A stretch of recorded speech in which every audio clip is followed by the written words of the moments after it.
ஜீவசமாதி. இந்த ஆன்மீக பயணத்தில் இந்த ஜீவசமாதி வழிபாடு அப்படிங்கிறது ஒரு முக்கியமான விஷயம். எல்லோருக்கும் அந்த நம்பிக்கை இருக்காது, ஜீவசமாதிக்கு போனால் எனக்கு நல்ல விஷயம் நடக்கும் அப்படின்ட்டு. ஒரு சிலருக்கு அவங்களுடைய பூர்வ புண்ணியமோ என்னமோ அவங்களுக்கான குரு கிடைச்சி அந்த ஜீவசமாதியில் போய் சரணடைஞ்சிருவாங்க. அந்த குரு மேலே சரணாகதி அடையும் போது அவங்களுக்கு எந்த பாதிப்பும் இருக்காது. அதை நாம் கண்கூட பார்க்கலாம். அப்படி பார்க்கும்போது நாமளும் ஜீவசமாதி வழிபாடில் ஈடுபடுவோம். அப்படி படும்போது நம்மளுக்கு அந்த ஒரு பிடிப்பே இருக்காது, இல்லை அந்த ஒரு கனெக்ஷன் இருக்காது. ஒவ்வொரு காலகட்டத்திலையும் பார்த்தீங்கன்னா கடவுளே இல்லை அப்படின்னு சொல்லி ஆரம்பிச்சு பிறகு கொஞ்சம் கொஞ்சமா நம்பிக்கை வந்து அவங்களுடைய பயணம் இந்த ஜீவசமாதி இல்லை ஏதாவது சிவாலயங்கள் இல்லை அவங்களுக்கு பிடிச்ச கடவுள் அப்படின்னு சொல்லிட்டு ஒவ்வொன்றா பயணிப்பாங்க. அப்படி பயணிக்கும் போது அவங்களுக்கு வர சந்தேகங்கள், நான் எந்த இடத்துக்கு போனா எனக்கு வந்து ஒரு நிம்மதி கிடைக்கும் இல்லை ஒரு அமைதி கிடைக்கும் அப்படின்னு சொல்லிட்டு. அதாவது ஒரு காலத்துல நான் சந்தோஷமா இருக்கணும்னு கடவுள்கிட்ட வேண்டத போய் எனக்கு ஒரு அமைதியான வாழ்க்கை வேணும், எனக்கு மன நிம்மதி வேணும் அப்படின்னு சொல்லிட்டு தான் நம்ம பயணிக்கிறோம். அப்படி பயணிக்கும் போது ஜீவசமாதி ஒரு நல்ல இடம். அதாவது நீங்கள் ஒரு அமைதியை தேடி பயணிக்கிறீங்க அப்படின்னா இந்த ஜீவசமாதி தேடலில் உங்களுக்கு அது நிறையவே கிடைக்கும். அப்படி எந்த ஜீவசமாதிக்கு நான் பயணிக்கிறது அப்படின்னு சொல்லிட்டு நிறைய பேர் என்கிட்ட கேள்வி கேட்டாங்க. சரி, அதுக்காக ஒரு வீடியோ போடுவோம் அப்படின்னு சொல்லிட்டு ஆரம்பிக்கும் போது எனக்கு ஒரு நபர் ஞாபகத்துக்கு வந்தார். கொஞ்சம் வருஷத்துக்கு முன்னாடி நான் ஒரு ஜீவசமாதிக்கு பயணிச்சிருந்தேன். அப்போ அவரும் வந்திருந்தார். அவரை பற்றி நான் வந்து எனக்கு பெருசாக தெரியாது. ஆனால் அவர்கிட்ட பேசும்போது ஒரு பெரிய பொக்கிஷம் மாதிரி தெரிஞ்சது. ஏன்னா அவருக்கு அவ்வளோ நாலேஜ்.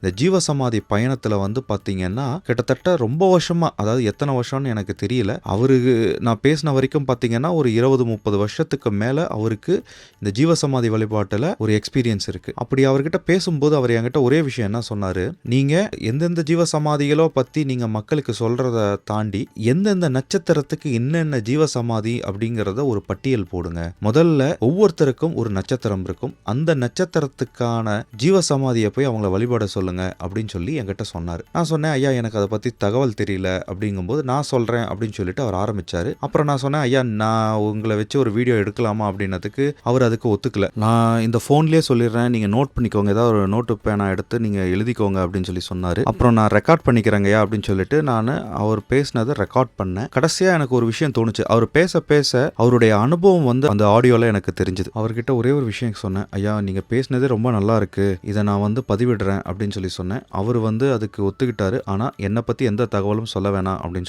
சொல்லிட்டாரு. இருக்கும் உங்களுக்கு ஓரளவுக்கு புரிஞ்சிருக்கும் இந்த வீடியோ எதை பத்தின்னு சொல்லிட்டு. நாம ஒவ்வொரு நட்சத்திரத்துக்கான ஜீவசமாதி தேடல்ல தான் நம்ம இப்ப பயணிக்க போறோம். சரி, இந்த வீடியோ போகிறதுக்கு முன்னாடி முதல்ல நட்சத்திரம் அப்படின்னா என்னன்னு தெரிஞ்சுக்கணும், ராசி அப்படின்னா என்னன்னு தெரிஞ்சுக்கணும், எதுக்காக ஜீவசமாதி வழிபாடுகளில் இந்த நட்சத்திரத்தை குறிப்பிடுறாங்க. உதாரணத்துக்கு சொல்லணும் அப்படின்னா ஒரு மகான் ஜீவசமாதி அடைஞ்சாரு அப்படின்னா அந்த மகானுடைய ஜீவசமாதி அடைஞ்ச நட்சத்திரத்தை குறிப்பாக வச்சுக்கிட்டு ஒவ்வொரு வருஷமும் குரு பூஜை அந்த நட்சத்திரத்தில் நடக்கும். சரி, வழக்கமாக நம்ம எல்லோருக்குமே தெரிஞ்ச ஒரு பேசிக் இன்ஃபர்மேஷன், ஒரு குழந்தை பிறக்குது அப்படின்னா அந்த குழந்தை பிறந்த உடனே அந்த குழந்தை பிறந்த தேதி அந்த நேரம் இதை வச்சு என்ன பண்ணுவாங்க, ஜாதகத்தை கணிப்பாங்க. அப்ப கணிக்கும் போது அந்த குழந்தை எந்த ஊர்ல பிறந்தது அந்த பின்கோடை நோட் பண்ணி ஒரு ஜாதகத்தை எழுதுவாங்க. அதுல அந்த குழந்தைக்கான நட்சத்திரம் ராசியை வந்து சொல்லுவாங்க. இந்த நேரத்துல பிறந்திருக்கு, இந்த லக்னத்துல பிறந்திருக்கு, இந்த ராசி இந்த நட்சத்திரம் அப்படின்னு சொல்லி சொல்லுவாங்க. அதுவே ஒரு மனிதன் இறந்துட்டா அவங்க அந்த இறந்த நேரத்தை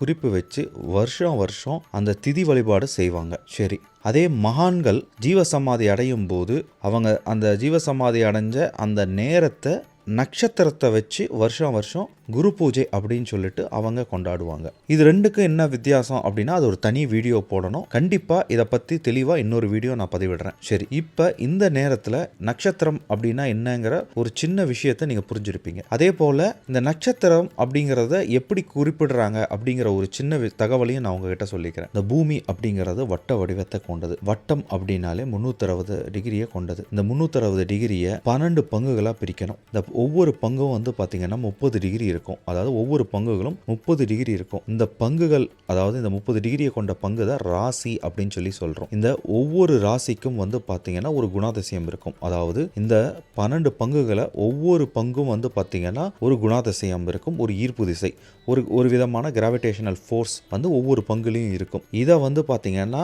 ராசி, அதாவது ஒவ்வொரு ராசிக்கும் ஒரு பெயர் இருக்கு. அதை தான் வந்து பாத்தீங்கன்னா மேஷம்ல இருந்து ஸ்டார்ட் ஆகி மீனம் வரைக்கும் முடியும். இந்த ராசியை தான் 27 மண்டலங்களா பிரிக்கிறாங்க. ஏன் 27 மண்டலங்களா பிரிக்கிறாங்க அப்படின்னா, இந்த சந்திரனானது இந்த ராசி மண்டலத்தை சுத்து வருவதற்கு 27.5 நாட்கள் ஆகுது. இதை ரவுண்ட் ஆஃபாக 27 நாளாக எடுத்துக்கிறாங்க. இந்த சந்திரன் வந்து ஒவ்வொரு இடத்துலையும் நகரும் போது இது ஒரு நட்சத்திரமாக இவங்க குறிப்பிடுறாங்க. அப்படி இந்த ராசி மண்டலத்தில் சுற்றி வரும்போது ஒவ்வொரு இடத்துலையும் இந்த சந்திரன் வந்து பயணிக்கும் போது அது ஒரு நட்சத்திரமாக குறிப்பிடுறோம். உங்களுக்கு புரிகிற மாதிரி சொல்லணும் அப்படின்னா ஒரு பஸ் ஸ்டாப் மாதிரி. ஸோ இதை வச்சு தான் நீங்கள் வந்து பார்த்தீங்கன்னா, நீங்கள் பிறந்த அந்த தேதி கிழமையை வச்சு இந்த சந்திரனும் இந்த ராசியும் எந்த இடத்துல பயணிக்குதோ அந்த நட்சத்திரத்தை நமக்கு இந்த நட்சத்திரத்துலேருந்து இந்த ராசி அப்படின்னு சொல்லிட்டு நம்மளை ஜாதகத்தில் எழுத தொடங்குவாங்க. இந்த ஜோதிடத்தை பற்றி எனக்கு பெருசாக தெரியல. இந்த வீடியோ போடும்போது தான் ஒரு பேசிக்கான இன்ஃபர்மேஷன் தெரிஞ்சுக்கிட்டு தான் இந்த வீடியோ போடணும் அப்படின்ட்டு சமீபத்தில் இதை பற்றி நிறைய பேர்த்துக்கிட்ட கேட்டு தெரிஞ்சுக்கிட்டு தான் இந்த வீடியோவை பதிவிடுறேன். இதில் ஏதாவது குறை இருந்தால் கண்டிப்பாக சொல்லுங்க, நான் திருத்திக்கிறேன்.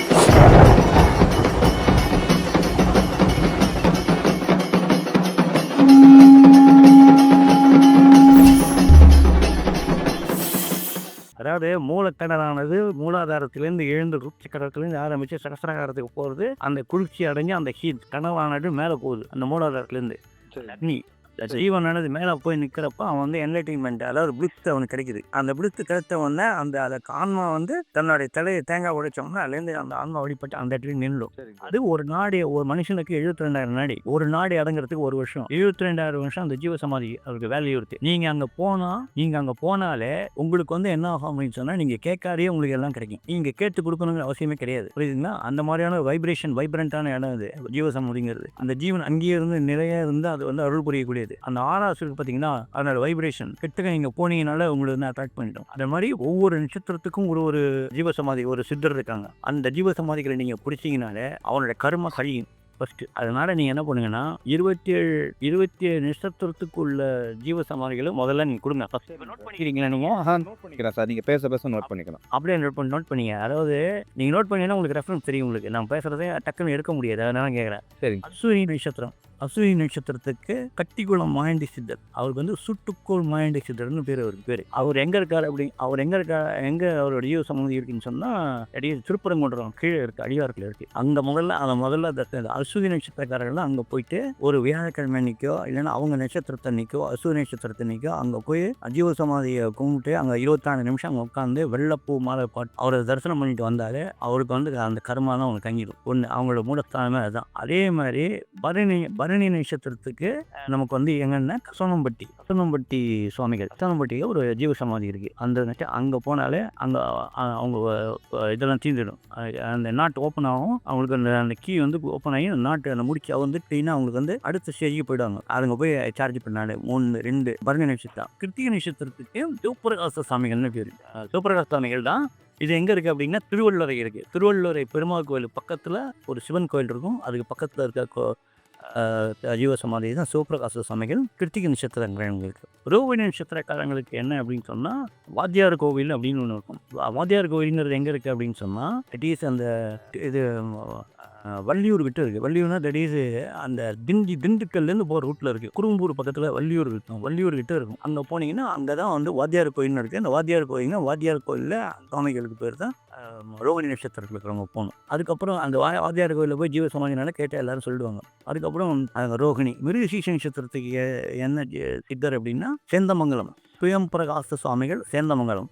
நாமக்கல்லேருந்து கிட்டக்க சேலத்துலேருந்து போனால் நாமக்கல்லேருந்து போனால் அவர்கிட்ட போய் அந்த அவரோட நட்சத்திரத்தை நீங்கள் இப்போ வழிபாடு பண்ணால் ரொம்ப சிறந்தது. முருகீசன். திருவாதிரை நட்சத்திரத்துக்கு கோட்டையூர் வந்து எச்சில் பொறுக்கி சாமியார்னு பேர். அவர் பேர் வந்து ஆறுமுக சாமியார்னு பேர். அவர் வந்து இன்னொரு சீக்ரெட் என்ன அப்படின்னா, இது நாடியில் வந்தது, நான் பார்த்தது. எனக்கு நான் படித்தப்போ நாடியில் வந்தது. நம்ம குருநாதர், அதாவது அந்த எச்சில் பொறுக்கி சாமியார் யார் அப்படின்னு சொன்னால் அவர் வந்து வயது விராலிமலையிலிருந்து அடிவாரத்தில். நீங்கள் நேராக பைசா கொடுத்தா வாங்கி கொடுத்து சாப்பிட மாட்டார். மீதி போட்டால் அதுதான் சாப்பிடுவார். அந்த மாதிரியான அவர் வந்து மூதேவி ஜின்னு சொல்லுவாங்க. அதாவது ஜேஷ்டா தேவி வந்து ஒரு வழிபட்டவர். அதனால யாருக்கு வந்து அந்த தரித்திரம். 2வது திருவாதிரை நட்சத்திரக்காரங்க போனால் நல்லது. கோட்டையூர் எங்கே இருக்குன்னா நாட்டுக்கோட்டை, அதாவது காரைக்குடிக்கு பக்கத்தில் இருக்கிற ஸ்டேஷன் தான் கோட்டையூர்னு பேர். அங்கே வந்து அழகப்பா காலேஜ் இருக்குது. அந்த காலேஜ் உள்ளுக்குள்ளேயே அங்கே போனீங்கன்னா கேம்பஸ்குள்ளேயே இருக்குது அந்த ஜீவசமாதி. ரொம்ப சூப்பராக இருக்கும். ஒரு வெங்கலத்தில் ஒரு சிலை இருக்கும், அங்கேயும் இருக்குது. அபிஷேகம் பண்ணுவாங்க. திருவாதிரை நட்சத்திரக்காரங்க அந்த சித்தரை போய் தரிசனம் பண்ணாலே ரொம்ப சிறப்பு. அவங்களுக்கு வந்து அந்த இந்த ஜென்மாவை எடுத்ததுக்கு உண்டான இது உங்களுக்கு கிடைக்கும். ஏன்னா திருவாதிரை புனர்பூசம் நட்சத்திரத்துக்கு எங்கே அப்படின்னு சொன்னால், புனர்பூச நட்சத்திரத்துக்கு நீங்கள் தேங்காதிபுரத்தில் வந்து ராமானந்தர்னு ஒருத்தர் இருந்தார். அவர் வந்து முத்தண்ணா சுவாமிகள் அப்படின்னு பேர், முத்தண்ணா ஆள் அப்படின்னு சொல்லுவாங்க. அவர் வந்து அப்படி சொல்லிட்டு ஜீவ சமாதியில் இறங்கினவர். அவருக்கு வந்து புனர்பூச நட்சத்திரத்துக்கு தேங்காதிபுரம் அந்த ஊரில் இருக்குது அந்த சமாதி, ஜீவ சமாதி. திருவாதிரை புனர்பூசம். பூசம் நட்சத்திரத்துக்கு யார் அப்படின்னு சொன்னால் வல்லநாடு சித்தர், வல்லநாடு சிதம்பரம் சாமிகள்னு. அவர் வந்து 2வது பிறப்பு. பேலன்ஸ் வந்து கொஞ்சம் பெண்டிங் இருந்தது, அதாவது அருட்பிரகாசர் வள்ளலாருடைய இது. அதனால் அவருடைய பிறப்பு அடுத்ததை வந்து அங்கே பிறந்து பூச நட்சத்திரத்தில் பிறந்து தைப்பூசத்தன்னைக்கு அவர் வந்து இதானார். அந்த இடத்துல வந்து பூச வழிபாடுலாம் பண்ணி புக்ஸ்லாம் எழுதி நிறைய இது பண்ணிக்கிறாரு. நிறைய முஸ்லீம்ஸ்க்குலாம் கூட நிறைய அனுகிரகம் பண்ணிக்கிறாரு அவர் அந்த காலத்தில். இப்போ ரீசெண்ட் பாஸ்ல இருந்து ஒரு 80s தான் அவர் வந்து ஜீவ சமாதியாக இருக்காரு. அவர் நவகண்ட யோகி. பூச நட்சத்திரக்காரங்களாம் அந்த சமாதி, அதாவது வல்லநாடுன்னு பேர். வல்லநாடுங்கிறது திருநெல்வேலி டு தூத்துக்குடி போகிற வழியில் இருக்குது வல்லநாடு சிதம்பர சுவாமிகள். அவரை போய் தரிசனம் பண்ணி பூச நட்சத்திரத்தன்னைக்கோ ஒரு வியாழக்கிழமைக்கோ அவர் போய் தரிசனம் பண்ணி அந்த அனந்தநாதர் ஒரு வேளை சாப்பிட்டு வந்தாங்கன்னா அவன் கர்மா வந்து சேஞ்ச் ஆகிடும். இது வந்து ஒரு பெரிய முக்கியமான சீக்கிரம். உனக்கு பூசம் ஆயுள் நட்சத்திரத்துக்கு உள்ள சித்தர் யார் அப்படின்னு சொன்னால் குழிபிரை பனையப்பட்டி குழிபிரைங்கிறது அமராவதி, பொன்னமராவதியிலேருந்து புதுக்கோட்டை போகிற ரூட்டில் இருக்குது. குழிபிரை பனையப்பட்டி. அந்த பனையப்பட்டியில் இருக்கிறது அந்த சாது புல்லான் சாமிகள் அப்படின்னு பேர். ஆயுள் நட்சத்திரம் அவரை போய் வழிபடணும். ஆயுளத்துக்கு மக நட்சத்திரத்துக்கு இது என்ன போதேந்திர கோவிந்தபுரங்கிறது திருடமுருகர் பக்கத்தில் இருக்கு. அங்கே போய் அந்த கோவிந்தபுரத்தில் அந்த பகவான் நாம போதேந்திரர் அப்படிங்கிறது அந்த மக நட்சத்திரத்தில் அந்த சித்தரை போய் தரிசனம் பண்ணாலே போதும். மகம். பூர நட்சத்திரத்துக்கு வந்து நெரூர் சதாசிவ பிரமேந்திரர், அவரை போய் தரிசனம் பண்ண போகிறோம். இது அவங்க நட்சத்திரக்காரங்க. பூரம். உத்திர நட்சத்திரக்காரங்க என்ன பண்ணணும் அப்படின்னு சொன்னால் திண்டுக்கல் பக்கத்தில் மன்னாடி ஓதை சாமிகள்னு பேர். அவருக்கு வந்து சதசாமிகள்னு பேர். ஆக்சுவலி சதம்னா 100 வயசு இருந்தது. அவங்க சதசாமி சொல்லி ஓத சாமிகள் ஆகிட்டாங்க. அதனால ஓதை சாமிகள் சமாதினா எல்லாரும் கேட்டால் சொல்லுவாங்க. திண்டுக்கல்ல பஸ் ஸ்டாண்ட்ல ஏறியும் கேட்டால் ஓத சாமிகள் சமாதினா சொல்லி கொண்டு விட்டுருவாங்க. அங்கே போயிட்டு வழிபாடு பண்ணிட்டு வந்தாங்கன்னா அவங்க நட்சத்திரத்தன்னைக்கு ரொம்ப சிறப்பு. உத்திரம். ஹஸ்தம் நட்சத்திரத்துக்கு திருவண்ணாமலை ஸ்ரீ சேஷாதிரி சுவாமிகள் ரமண மகர்ஷி பக்கத்திலேயே அவர் ஜீவ சமாதி இருக்காரு. ரொம்ப பெரிய மகான். அவரை போய் தரிசனம் பண்ண வரும். ஹஸ்த நட்சத்திரங்க. சித்திர நட்சத்திரத்துக்கு வந்து இது சோமப்ப சாமிகள் கட்டிக்குளம் வாங்கி சித்தருக்கு மேலே இருப்பார் திருப்பரங்குன்றம் மலையில். அவர் வந்து சோமப்ப சாமிகள் சித்திர நட்சத்திரத்துக்கு. சுவாதி நட்சத்திரத்துக்கு தான் என்எஸ்கே நகரில் ராஜகோபால சாமிகள் போய் தரிசனம் பண்ணோம். ராம்நாடுல இருக்கு. ராம்நாடு பஸ் ஸ்டாண்ட்லேருந்து போனீங்கன்னா என்எஸ்கே நகர்னு யாருன்னு சொல்லிடுவாங்க. அதில் வந்து ஜீவ சமாதிகள். அது வந்து ராஜகோபால சாமிகள் சமாதி சுவாதி நட்சத்திரத்துக்கு. விசாரண நட்சத்திரத்துக்கு இவரு கோடி சாமிகள். அது கொத்தருந்து பொறவிப்பாளையம் கோடி சாமிகள்.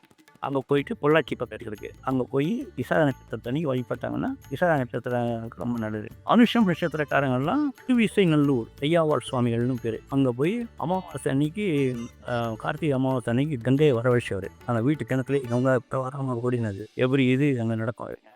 ஞாயிற்றுக்கிழமை அன்னைக்கு கார்த்திகை அமாவாசை அன்னைக்கு அங்கே நடக்கும் அந்த வழிபாடு. அதனால் அங்கே போய் அவர் வந்து அவாரங்கிற சாமிகிட்ட அப்படியே உள்ள போய் டிஸப்பியர் ஆகிட்டார். அதனால் அந்த அவரோட அதிஷ்டானம் அங்கே இருக்குது. அந்த ஒரு பூஜை பண்ண இடம் அந்த ஆசிரமம். அங்கே போய் தரிசனம் பண்ணாலே போதும். அந்த கிட்டி இது தலைக்கில் புரோட்டம் பண்ணாலே போதும். அவங்க அனுஷம். கேட்ட இசைக்காரங்களுக்கு வந்து என்னென்னா திருவாரூரில் மடப்புரம் தட்சிணாமூர்த்தி சரபோஜி மகாராஜாவே அவர் வந்து அவதூதர் ப்ரொஃபஸரில் இருப்பார். ஜி மகாராஜாவோட ஒய்ஃபும் சரபோஜி மகாராஜா 2 பேரும் வந்து வெஞ்சாமரம் பேசுகிறாங்க. அவர் பஞ்சனையில் உட்காந்து கட்டில் உட்கார வச்சு அந்த மாதிரி ஃபோட்டோ இருக்குங்க. அவர் வந்து ஜீவ சமாதி எல்லா சமாதியும் மூடிடும். அந்த சமாதி ஓப்பன்லேயே இருக்கும். மேலே யாருக்கும் தெரியாது. அங்கே இருக்கிறவங்க சாமியார் வந்து கீழே போய் இது பண்ணிட்டு வருவார். மேலே வந்து மூடி கிடையாது. அது மேலே மொத்தம் ஓப்பனில் இருக்கும். கீழே டைஸ் பண்ணி போட்டிருப்பாங்க. அந்த மாதிரி ரொம்ப அற்புதமானது இது. நம்ம கேட்ட நட்சத்திரக்காரங்களாம் மடப்புரம் தட்சிணாமூர்த்தி திருவாரூர். இது வந்து கேட்ட நட்சத்திரக்காரங்களுக்கு. 3 நட்சத்திரக்காரங்களுக்கு வந்து அமயகர ஆஞ்சநேயர் பக்கத்தில் கோயில்னு ஒன்று இருக்குது கடைநல்லூரில். யாரை கேட்டால் ஜீவ சமாதின்னு தெரியாது டக்குன்னு. அதனால் கடைநல்லூரில் அபயஹஸ்த ஆஞ்சநேயர் கோயில் சொல்லுவாங்க. இந்த கோயிலுக்கு பின்னாடி 10 ஜீவ சமாதி இருக்குது ஒரே இடத்துல. அது ஒரு இடத்துல மட்டும் 10 ஜீவ சமாதி இருக்கும். அதில் வந்து ராமானந்தர்னு ஒருத்தர் இருக்கார். அவர் வந்து கோபால சாமிகள்னு பேர். அப்புறம் ராமானந்தர் ஆகிட்டார். இது சமாதி இருக்கும் பின்னாடி இருக்கும். 3 ஜீவ சமாதி இருக்கும். அதில் ராமானந்தர் தான் மெயின். அங்கே போய் ஜீவ சமாதி இருந்துட்டு 24 நிமிஷம் உட்காந்துட்டு வந்தோம். மூலம் ஊராட நிமிஷத்துக்கு வந்து இது புதுக்கோட்டையில் ஜட்ஜி காமிகள்னு பேர். அதாவது அது எங்கே இருக்குது அப்படின்னு சொன்னால் புதுக்கோட்டையில் புவனேஸ்வரி பீடம் இருக்குது. அந்த புவனேஸ்வரி பீடத்தை ஆரோகணிச்சது அவர் தான். அதனால் அங்கே போயிட்டு அந்த ஜீவ சமாதி இருக்கும். அது வந்து அந்த மகாராஜா காலத்தில் திவான் காலத்தில் அவர் சமாதியானார். அந்த காலத்தில் ஜட்ஜி சுவாமிகள்னு பேர். அவருடைய சிஷ்யர் தான் சேந்தமங்கலம் சாமிகள். சேந்தமங்கலம் சிஷ்யர் சாமி தான் சாந்தானந்த சாமிகள். அந்த குரூப்பில் வருவாங்க. அவங்க அவதூர் சாமிகள் இருந்தால் இது வந்து புறநட்சத்திரத்துக்கு. உத்தான நட்சத்திரத்துக்கு வந்து என்னென்னா உங்களுக்கு வந்து பயணி இதில் வந்து கன்னடக்காரர்கிட்ட அவர் பேர் வந்து ஈஸ்வரபட்டர்னு பேர். அவர் பேர் பழனியில் அடிவாரத்தில் கீழே வந்து கேட்டிங்கன்னா ஈஸ்வரபட்டர் ஜீவ சமாதின்னு சொல்லிடுவாங்க. அவர் கன்னடாலேருந்து இங்கே வந்து தங்கி அப்படியே செட்டில் ஆகிட்டார். இங்கேயே இருந்து அவருக்கு நிறைய பேருக்கு எல்லாம் பண்ணிக்கிறார். அதுக்கு உத்திராட நட்சத்திரக்காரங்களும் அங்கே போனோம். திருவோண நட்சத்திரக்காரங்களுக்கு என்னென்னா கரிபுலம் பந்தநல்லூர் கரையனூர்லேருந்து சிங்கரங்கோவில் போகிற கரையனூர் வழியில் கரிபுரம் வந்தநல்லூர் அப்படிங்கிறதுல குழிவிரை அந்த பனையூர் ஒடுக்கம் அப்படின்னு ஒரு இடம் இருக்குது. கரிபலம் வந்தநல்லூரில் மெயின் ரோட்லேருந்து உள்ளே போனால் பனையூர் ஒடுக்கம்னு பேர். அப்பா ஜீவசமாதி, பிள்ளையும் ஜீவசமாதி. அப்பா சமாதிக்கு நேராக மேலே வந்து சிவன் இருப்பார், புள்ள ஜீவசமாதிக்கு நேராக முருகன் இருப்பார். 2 பேருக்கு நடுவில் ஒரு புத்து பாவம் இருக்கும். நீங்கள் குகை மாதிரி இருக்கும், இறங்கி தான் போகணும் அந்த இடத்துல. அந்த மாதிரி இடம் திருவோண நட்சத்திரக்காரர்களுக்கு.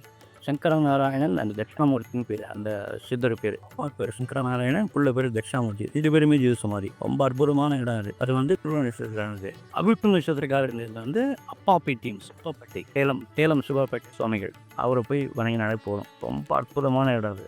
கரைய நட்சத்திரக்காரங்கள்லாம் திருவண்ணாமலையில் இருக்க யோகீஸ்வர் சுரகுமார், அவரை போய் தரிசனம் பண்ணாலே போதும். அந்த நட்சத்திரத்தை நீங்கள் வேலைக்கிழமை நிற்கும். மனசு ரொம்ப சிறப்பு. அபிட்டம் சரையம் வச்சா சரையம். புரட்டாதி நட்சத்திரங்கள் வந்து தியாகராஜா காலேஜ் மதுரை தியாகராஜா காலேஜ் எதிர் சைடு போனோம்னா அதே ரோட்டில் இந்த காம்பவுண்டு தியாகராஜா காலேஜ் காம்பவுண்டு பக்கத்தில் தனி வந்தீங்கன்னா சிவப்பரகாச சாமிகள், அவர் தான் புரட்டாதி நட்சத்திரத்துக்கு சித்தர். அந்த நட்சத்திரம் போய் வழிபாடு பண்ணுறது நல்லது. புரட்டாதி. உத்திரட்டாதி நட்சத்திரத்துக்கு என்ன அப்படின்னா, இது அருப்புக்கோட்டை கிட்ட புலியூரான் சுவாமிகள் அப்படின்னு ஒரு இது இருக்கு. அருப்புக்கோட்டை கிட்ட புலியூரான் சுவாமிகள் ஜீவசமாதி. அங்கே போயிட்டுன்னா அருப்புக்கோட்டையில கேட்டாலும் சொல்லிடுவாங்க புலியூரான் சுவாமிகள். அங்கே போய் உத்திரட்டாதி நட்சத்திரத்தையும் போய் வழிபாடு பண்ணிட்டு 24 நிமிஷம் இருந்து ஒரு இது பண்ணிட்டு வந்தாங்க, நல்லது. ரேவதி நட்சத்திரத்துக்கு ரமண பகவான், அவர் ரமண மகரிஷி, அவர் தான் அவருக்கு அந்த நட்சத்திரத்தில் இதானாரு. ஆனால் அந்த சித்தரை, அந்த நட்சத்திரக்காரங்கள்லாம் அந்தந்த நட்சத்திரத்தில் உள்ளவங்க அந்தந்த நட்சத்திரத்தில் போயோ இல்லைன்னா வியாழக்கிழமை இந்த குருமார்களுக்கு எடுத்து வியாழக்கிழமை அந்த தினத்தில் போயோ அவங்க வழிபாடு செஞ்சு 24 நிமிஷம் ஒரு நாளிகைன்னு பேர். ஒரு